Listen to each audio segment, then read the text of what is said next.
I am 34 and my ex-wife is 30. Miriam and I had been married for 6 years, and we had a beautiful daughter together. We were a happy family, and I couldn't believe that Miriam would decide to throw away everything that we shared as a family. We were always there for each other and supported each other's dreams. If she said that she wanted to try something out, I would give her my full support, and the same applied to me. Miriam began to fall apart when she got the role of an intern at her dream organization. And after she completed the internship, she was lucky to be fully retained.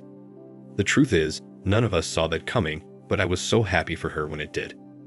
During my ex-wife's internship, there was this particular coworker of hers she used to talk about all the time. His name was John. She would return for the day and talk about how John was so intelligent, how he helped her out, and so on. I didn't really think there was a problem with that because John was married, and he was not helping her alone. He was helping other interns as well. Also, being that we were couples who communicated a lot, I literally knew everyone at her place of work, even without meeting them face to face, because talking about everything was just our way of bonding and filling in each other about our days. When my wife got retained by her organization, she began to change. If she left work early in the morning, she would return around 7 p.m., leaving just me to care for her and look after our daughter. This continued for a while, and anytime I tried to talk to her about this new behavior of hers, she would flare up and say I was being jealous because she earned more than me and her job was better than mine. Yes, it was true that my wife earned more than me, but that's not what this was about. And I hated that she had to rub that in my face each time we disagreed on something or had a fight. Miriam did not just suddenly begin to return home late, but she also became colder towards me. Before all this happened, our weekend used to be something we all looked forward to because we would cook together, try out baking disasters, clean together, watch movies together, bathe together, and even do karaoke with our daughter together. But all of that stopped after she got the job. It got so bad that even if she was at home, it was almost like she wasn't there. If she wasn't on her laptop, she'd be on her phone. And she didn't have an issue with consistently neglecting us to focus on whatever it was that she was doing, no matter how much I complained.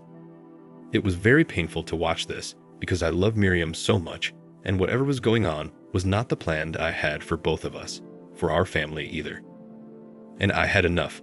So I confronted her one day and asked her to pick between her marriage and her new job since it was turning her into the person that she wasn't. And ultimately, she picked her job. She said that she'd picked her job over and over, and she did not give a damn about our marriage. This was very painful to hear, and she was not kidding either. At that time, I was so busy trying to save our marriage that I didn't notice the changes in the way that she dressed or her makeup, and even her choice of clothes. It was a clear sign that she was seeing someone else. It had to be the only reason she neglected me and our daughter, and I was right. One day, I had put our daughter to sleep early, and I went to the room to think things through, and Miriam was on her laptop in the living room when I left her. So, since she didn't hear any movement, she must have thought I was sleeping. She walked into the room, and I think she came in to confirm that I was asleep because she didn't see me move. When she confirmed that, she continued to talk on the phone. It didn't take long for me to figure out that she was talking to her lover. At the end of the conversation, she called his name. It was the same John, her coworker. I felt my throat go dry and I couldn't believe it. Miriam cheated on me with John, and not just that, but she got pregnant by him. Despite everything that we had been through together, I was really broken. And since we were already distant with each other, I didn't need to pretend that everything was okay. While she continued with her ways, I planned my revenge. I really wanted to confront her, but if I did, maybe things would not have turned out the way that they did. I got one of those apps that allows you to track people's phones, and I tracked hers. I did this because I needed evidence, and without evidence, my revenge would not be complete. I got their chats and text messages of them talking about the pregnancy and how she would try to pin it on me. The funny thing is, since Miriam had started seeing John, we stopped getting intimate because she was always tired whenever I tried to touch her. After that call, she tried to make us get intimate, but I didn't let that happen. Gathering the evidence took a while, and after I got enough, I printed them and put them in a big envelope. Then I took it to her workplace myself. When she saw me that day, she pretended like we were cool at home and asked what I was doing there. I played along and told her that I had come to deliver something very important to her boss. So she gave me a cold kiss and returned to whatever she was doing. If only she knew what was going to happen next, maybe she would not have kissed me. I think she was still a month pregnant because her baby bump was not obvious yet. That evening, she returned home in tears, but her bags were already packed by the door. I knew that she had been fired because her company did not support coworkers dating each other. And to make matters worse, she was pregnant. When she realized it was me, and I had known all this while, she fell on the floor and began to cry and beg me.